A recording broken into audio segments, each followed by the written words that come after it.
How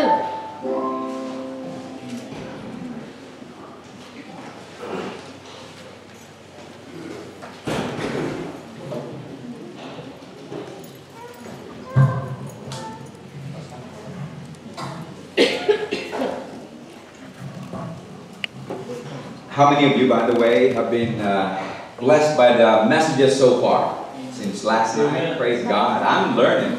I hope you are too. And I'm inspired and I'm motivated to draw closer to Jesus. Amen. And 21 years ago, if you may not know our speaker, our guest speaker, 21 years ago, when Evangelist Mark Finley made a call during his Net 96 evangelistic series. One of those who responded and gave his life to Jesus, praise God, is our guest speaker today. Amen. And this weekend. What a momentous time it was. And Rico Hill actually following God at the transition and shift his focus from a very lucrative business out there in the marketplace.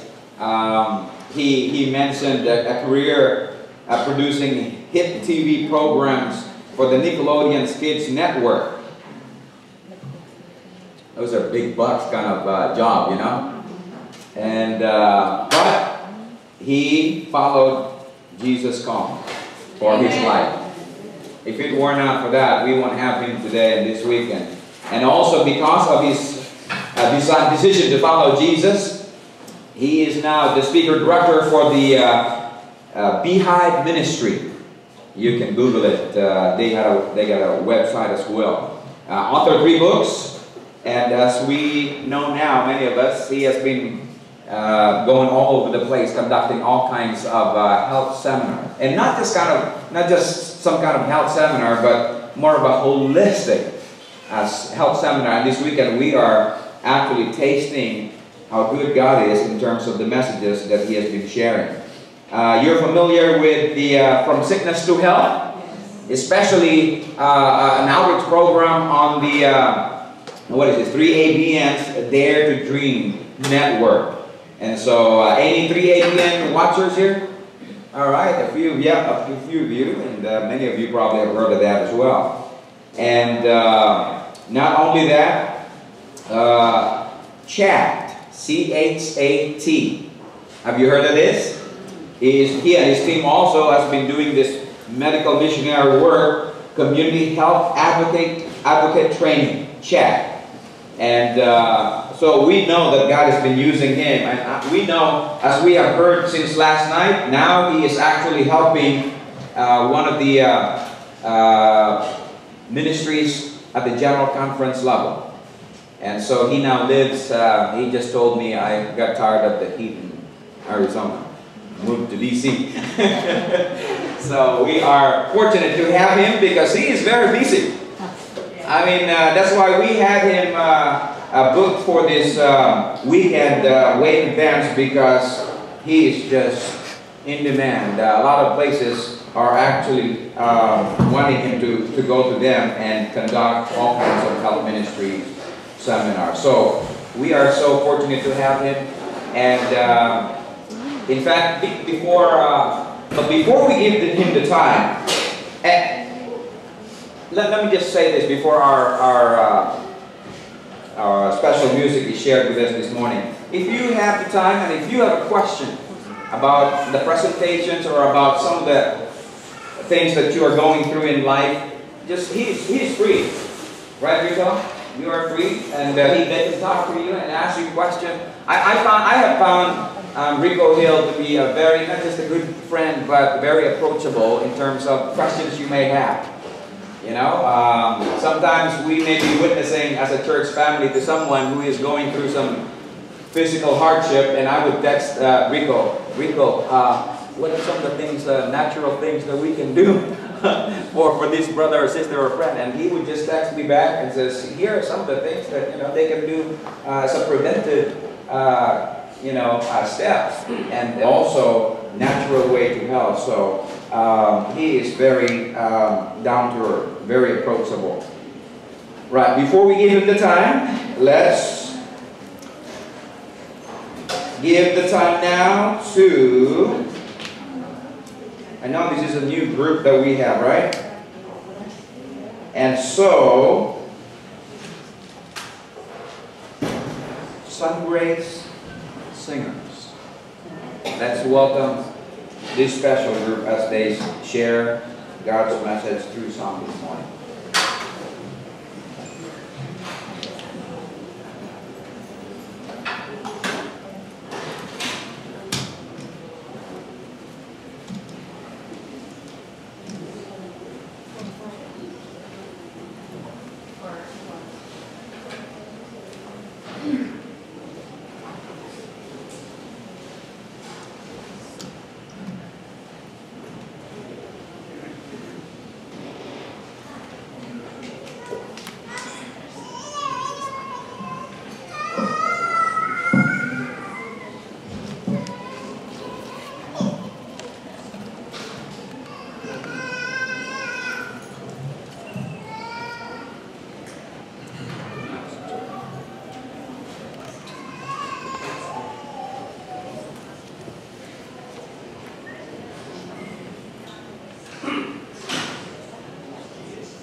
the music been beautiful.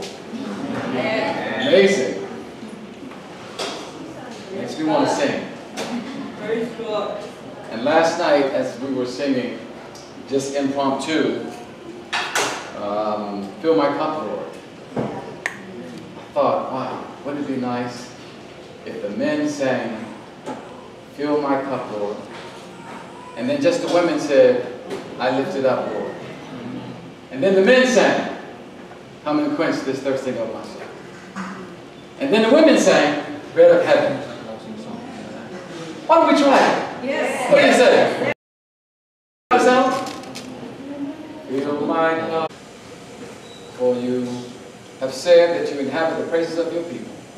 And on this day, this Sabbath, amen. And we thank you entirely for just the experience of coming and sharing with my Filipino brothers and sisters and everyone else. You know, it seems that I have been having a lot of occasions to be able to worship with my Filipino brothers and sisters. I was at the Montreal Filipino Church. I didn't even know there were Filipinos up there.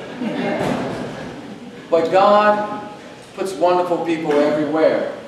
And when I went up there and we had the best time there in Canada at the Filipino Seventh-day Adventist Church in Montreal. Then in Southern California, I was at the Filipino Church. I don't know if anybody is involved with the Central California Filipino Church prayer line. They have something going on all the time, and was there with them just about a month ago. And that was a blessing as well. You know, I'm always just amazed, as I shared last night, just how surprising it is that God has called me to this. And I was in corporate America doing a lot of different things that were not to the glory of God, but I'm thankful that today what I do can bring God glory to His name. Amen? There's so much that is going on in our world, and I was going to share with you all sales of FilAm. That is what the plan was, but as I went back and prayed, the Lord impressed me to get more into this prophetic word as it pertains to health. And I wanted to be obedient, so I switched gears. I hope you don't mind. But the thing that really attracted me when I came into the Adventist Church, and when I came in 1996, someone had told me had been living in the world, and someone told me, you need to go and hear this guy Mark Finley. He's preaching down at this church. And if you've ever heard my testimony, I didn't go until the last 2 nights. I missed the whole thing. But when I heard the message of the third angel, when I heard the message of the Seventh-day Adventist Church, I said, wow, I've got to be in this church. So the pastor of that church, when the lights came on, and he said, are there any questions anywhere here? I raised my hand. And he was nervous because he hadn't seen me very long, and the subject that I heard that night was the mark of the beast. And you know, you don't really want to, with a beginner, you don't want to get into a whole thing right at the end about what this all means, but I understood it perfectly. I understood it perfectly. So when I raised my hand, I said, how do you join this church? He wasn't ready for that either. He was like, well, maybe in a couple of, you know, because I missed all those meetings. You know, you don't like to just baptize somebody, you know. And I remember that I liked that church. I only had gone a couple of times, as I mentioned, but I had started studying health because my mother was sick. And she was on quite a bit of medication. And I started studying about health to help her. And so I had become a vegetarian by just helping and sharing with my mother. So when I went to this church, I saw that they ate the same way that I did. I was like, wow, I like these people. They eat like I do. Right? So, but I missed so much that when I went to my first church that was outside of that one, and the person was saying, you know, Ellen White said, and preaching and saying, Ellen White said all these different things. I didn't know who Ellen White was because I missed the whole presentation on the spirit of prophecy. So I thought that she was a deaconess in the church. So I really did. And then someone told me that she was a prophet of the church, and I thought I had joined a cult, right? And then it was explained to me, and someone handed me a book, and here I am. But the thing that I so appreciated was the fact that this church studies. That this church had a health message. That this church was different and called in a different way than, say, your typical evangelical churches, right? But it was interesting to me that as you look at today's situation when it comes to the health message, we're not leading anymore. And God has called us to be the head and not the tail. But as I looked at Beacon Junction 2016, it said, here are the top 20 doctors and health professionals that you should follow in terms of your health. And it gave one after the other. Dr. Michael Greger, it gave Caldwell Esselstyn, it gave Dean Ornish, it gave T. Colin Campbell. All these people it listed, and there were no Seventh-day Adventists on the list. I mean, not even Hans Deal? That's what I thought to myself. And then something occurred to me, Pastor.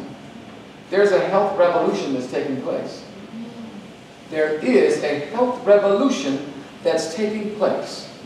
And it's going all around the world. There's a new documentary that you probably should see. It's called What the Health. Have you heard of this? Everybody is talking about this documentary, What the Health. Now, it's by the same filmmaker who produced the documentary Cowspiracy, where he looked at how it is actually the cattle that's causing the most changes to our climate because of their greenhouse gas emission that they actually emit from their flatulence. Yeah, their flatulence. But now he did this documentary called What the Health. And everybody is talking about the validity of what this thing claims. And as I go through this presentation, the truth, the test, and the lie, I found it to be so prophetic and so clear, and the revolution that's taking place is missing one key ingredient.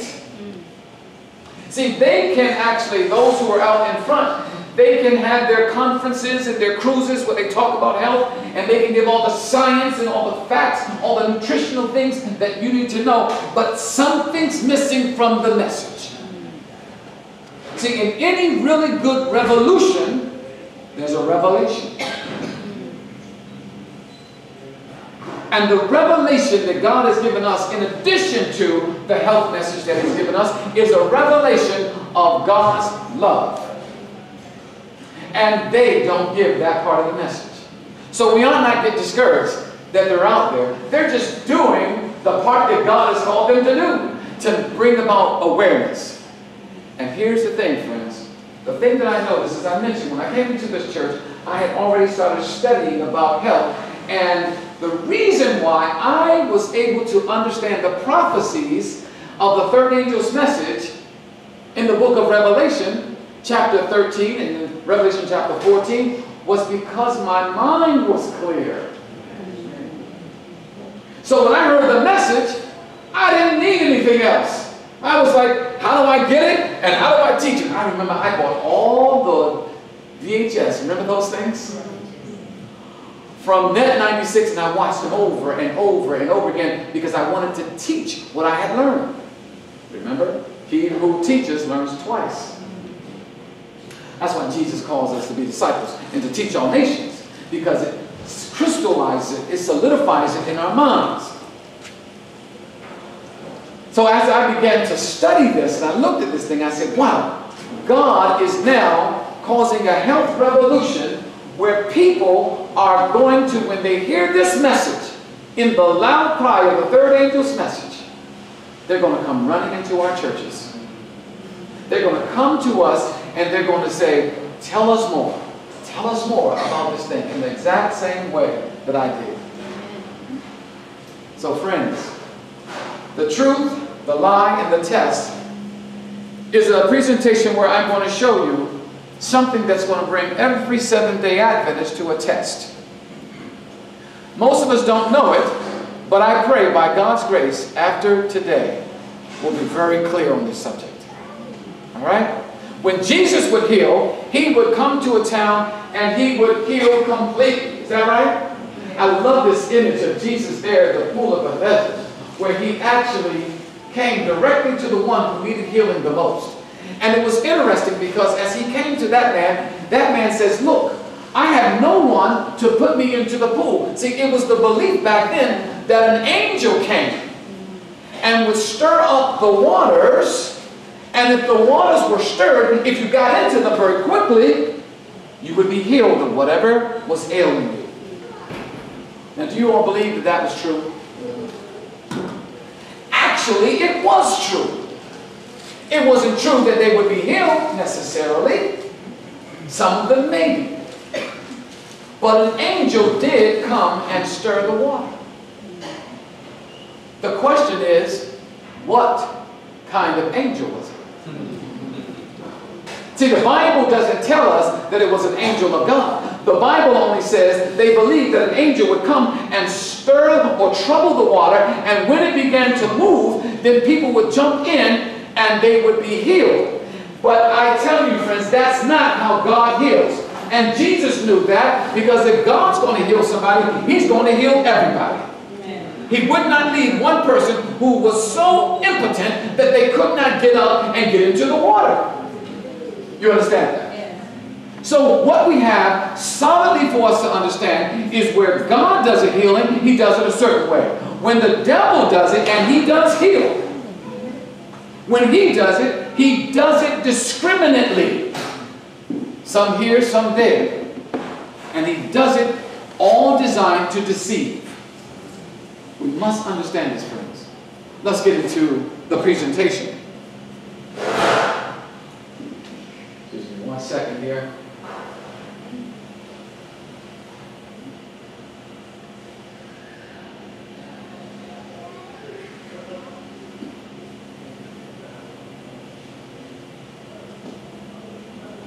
What is that? Trap.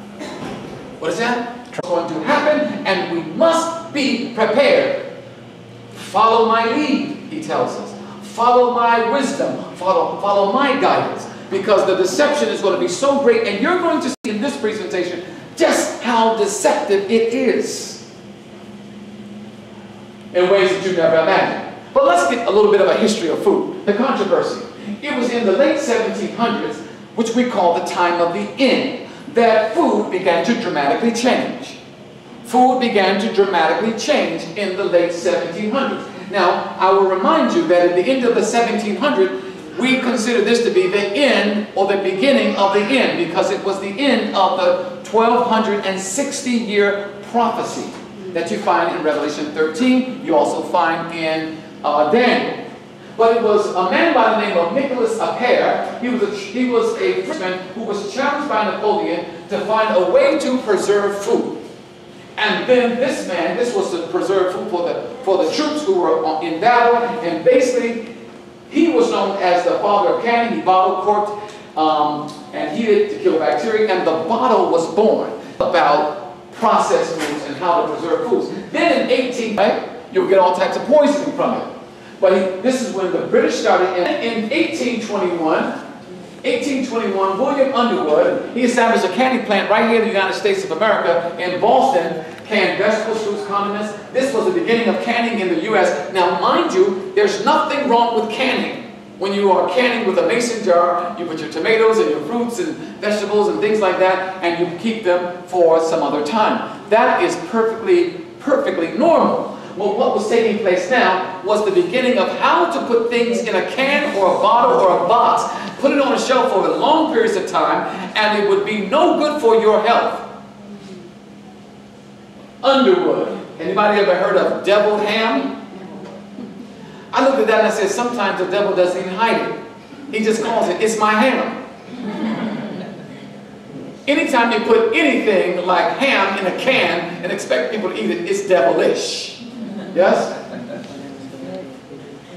We even see the sugar has skyrocketed. And I think this is, again, I like to get into the prophetic information, because it so solidly shows us exactly where we are. It shows us where we were, and it shows us what we should do in our preparation. You look here and you see that this is a graph of sugar consumption. Why do I bring up sugar? Sugar is deadly. It's deadly for our health. I know we love it, and that's a reason. The devil knows we love it. It hits that pleasure part of our brain called dopamine, and it loves it, it loves it, it loves it, and it's going to go after it. But the problem is the kind of sugar that we consume is either high fructose corn syrup or it is white refined sugar, which is poisonous to the body. Now, I always like to say, disclaimer, I'm not telling you what to eat. I'm not telling you